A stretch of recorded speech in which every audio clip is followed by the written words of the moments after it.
Comment simplement accélérer l'inclusion numérique dans nos collectivités décentralisées? Comment propulser l'adoption, l'appropriation numérique dans nos collectivités décentralisées au Cameroun et partout ailleurs en Afrique? Bonjour, bon matin, bon lundi et bon début de semaine.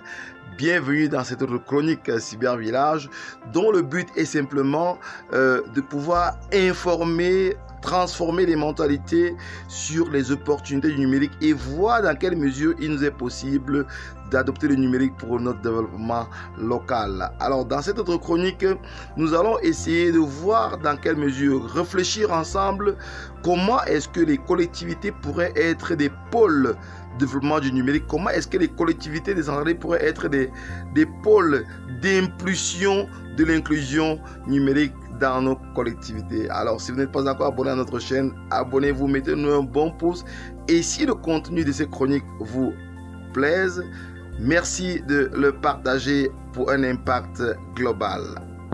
Alors la question qui va peut-être fâcher quelques personnalités ou quelques élus locaux, il est question de savoir comment est-ce qu'on peut véritablement impulser une inclusion numérique favorable pour les populations dans nos différentes collectivités. Encore bonjour et bienvenue dans cette autre chronique dont, je le rappelle, le but est de sensibiliser, d'informer et de transformer les mentalités pour que effectivement les populations locales, les jeunes, les femmes puissent prendre conscience de l'importance du numérique, l'importance d'adopter, d'oser les pratiques du numérique, l'importance de pouvoir utiliser le numérique dans tous les domaines de l'activité économique et de la vie humaine. Et rappelons-le, les élus locaux doivent pouvoir donner l'impulsion pour favoriser justement l'inclusion numérique, l'appropriation numérique par les populations locales. Voilà le questionnement que nous faisons ce matin dans cette chronique, dans cette autre chronique Cybervillage, dont, comme je le disais tantôt, le but est d'informer et de transformer autant que faire se peut les mentalités et le mindset de nos populations. Comment donc favoriser cette inclusion numérique dans un environnement comme le nôtre, dans un environnement de décentralisation? Alors, il est important pour les collectivités rurales décentralisées de savoir que le numérique peut être ou alors est véritablement un grand levier d'inclusion et de développement local afin de permettre le décollage effectif de la collectivité ou de la mairie dans tous les domaines d'activité, dans tous les secteurs d'activité. Il est possible d'utiliser aussi bien les réseaux sociaux, d'utiliser l'espace communal, l'espace public urbain pour justement encourager, pour informer, pour sensibiliser et pourquoi pas pour former les populations, une masse critique de jeunes et de femmes qui vont à leur tour s'approprier le numérique, oser, comme le disait l'organisation Adland, oser les usages du numérique afin de pouvoir insuffler le développement, afin de pouvoir changer la donne, changer les mentalités et simplement assurer un développement, assurer une inclusion numérique véritable dans nos collectivités. Alors, de façon concrète, comment est-ce que c'est possible? Alors, il est d'abord important et capital pour toutes les collectivités, qu'elles soient urbaines, rurales, périurbaines ou semi-urbaines, de prendre conscience d'avoir au moins dans leur collectivité un centre numérique.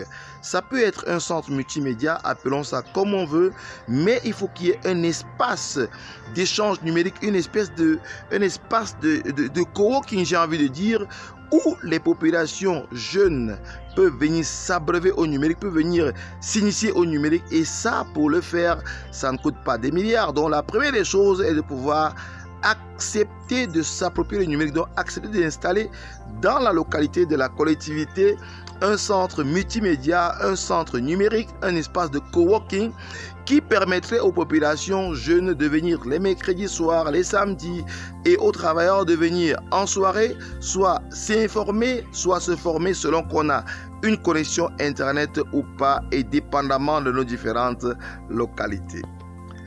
Donc, au-delà de l'information et de la sensibilisation, il faut faciliter l'accès. Nous avons dit dans une chronique précédente que la fracture numérique touche trois aspects. Il y a l'aspect de compétences numériques de base, il y a l'aspect infrastructurel, donc l'obtention ou l'acquisition ou l'appropriation d'un téléphone ou d'un ordinateur. Et puis finalement, il y a l'aspect d'accès au numérique, d'accès à Internet. Donc les trois aspects doivent être pris en compte. Alors la collectivité, si elle est consciente, je pense, elle pourrait faire des efforts d'installer un centre multimédia déjà, ou un centre numérique, ou encore un espace de coworking à la mairie. Et si elle peut aller plus loin, faire que ce centre soit connecté à l'Internet, ça va être un grand pas dans l'information et la sensibilisation qui vont amener les populations locales à se former et à s'intéresser à la chose numérique. Après donc l'information, la sensibilisation et probablement la formation, il faut maintenant voir dans quelle mesure est-ce qu'on pourrait connecter le centre multimédia à l'Internet. Selon qu'on est dans une zone accessible, dans une zone éligible à l'ADSL, à la fibre optique, ou au réseau LTE, 3G, 4G, appelons ça comme vous voulez. Mais quand nous sommes dans une zone rurale, on a d'autres solutions comme la solution VSAT, entendu Very Small Aperture Terminal, qui vous permet d'avoir Internet directement par satellite. Et puis si, cerise sur le gâteau, vous installez un Wi-Fi communautaire, ceci fera que plusieurs jeunes, plusieurs femmes pourront venir à la mairie, venir dans les sièges de la mairie, de la collectivité, pour se connecter à l'Internet. Et puis ainsi, ça pourra changer leur façon de penser, changer leur façon de voir les choses. Ils pourront se former en ligne et en présentiel, pourquoi pas. Et maintenant, si tout est bien organisé, on a un changement de paradigme qui s'opère automatiquement, comme le disait le très célèbre professeur Emmanuel Pondi de l'université de Yaoundé 1, je ne sais pas, Yaoundé 1 ou 2. Et comme ça, nous pourrons évoluer effectivement vers cette émergence dont nous parlons tant, et disons-le, et ne faisons pas beaucoup d'efforts pour y arriver. Voilà un peu comment est-ce que nous pensons dans cette chronique qu'il est possible de changer, de faire bouger les choses, de bousculer un peu l'inertie des élus locaux, l'inertie de la société civile, l'inertie des entreprises qui pour l'instant sont encore cantonnées dans les grandes villes, et ce qui renforce effectivement la fracture numérique dans nos localités, dans nos collectivités. Donc nous pensons que le numérique est un levier important de l'inclusion dans nos collectivités et que les élus locaux, la société civile, tout le monde doit être partie prenante de cette transformation digitale de nos localités, de nos collectivités. Vous le comprenez, vous le voyez. Le numérique n'est pas une faveur, le numérique n'est pas un plaisir, le numérique n'est pas, je vais dire quoi, un perd-temps. Le numérique n'est pas satisfaire les fantasmes. Le numérique est une urgence pour toutes les collectivités. Le numérique est une urgence pour toutes nos collectivités rurales.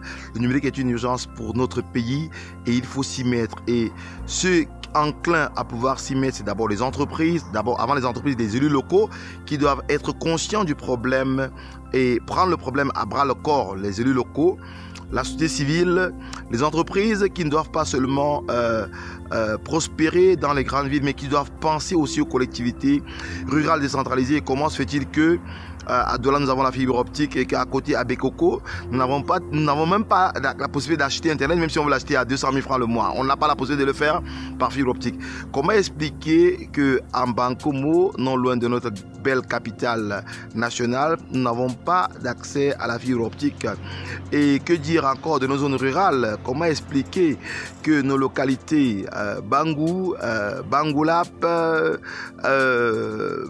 et tous les autres villages que je pourrais citer ici là, de peur d'en oublier certains, n'ont pas accès à l'Internet au dernier kilomètre. Donc il y a un véritable problème dernier kilomètre qui doit être pris à bras le corps par toutes les parties prenantes, les élus locaux, les populations locales, la société civile, pour effectivement résorber cette fracture numérique. Mais avant, nous devons poser notre part de pierre, comme le disait Saint-Exupéry, pour la construction de l'édifice. Voilà notre contribution à nous, sensibiliser et informer, dire ici ceci est possible, ceci n'est pas possible. Mais si ce n'est pas possible, qu'est-ce qu'on peut faire? Voilà, nous chercherons des solutions pour justement favoriser l'inclusion numérique dans nos collectivités et réduire la fracture numérique pour un développement plus serein et durable. et puis qu'il faudrait absolument installer dans chaque collectivité, dans chaque commune, dans chaque mairie, dans chaque village, un pôle ou un centre numérique digital pour faciliter l'appropriation du numérique dans nos collectivités rurales décentralisées. Et les équipes de Cybervillage, justement, sont en marche, sont sur le terrain pour cette sensibilisation directe, non seulement directe, mais aussi cette sensibilisation à travers cette chronique que vous recevez là. C'est une forme pour nous, une façon pour nos pratiques opérationnelles de sensibiliser l'opinion nationale et internationale sur l'importance d'adopter le numérique dans les politiques gouvernementales locales afin de effectivement prétendre à une émergence à venir. Voilà donc l'essentiel de cette chronique, de cette 7e chronique de ce jour, de ce début de semaine. Si vous avez aimé la vidéo, mettez-nous un bon pouce. La meilleure façon de savoir que vous avez aimé la vidéo, c'est de nous mettre un bon pouce et de partager la vidéo au maximum pour avoir un impact global pour une inclusion numérique favorable pour notre continent et pour notre pays. Alors, une fois de plus, je vous souhaite de passer une excellente semaine et à très bientôt dans une autre chronique Cybervillage. Quant à moi, je vous dis ciao et aussi pensons à développer localement et numériquement nos villages et nos collectivités. Bye bye.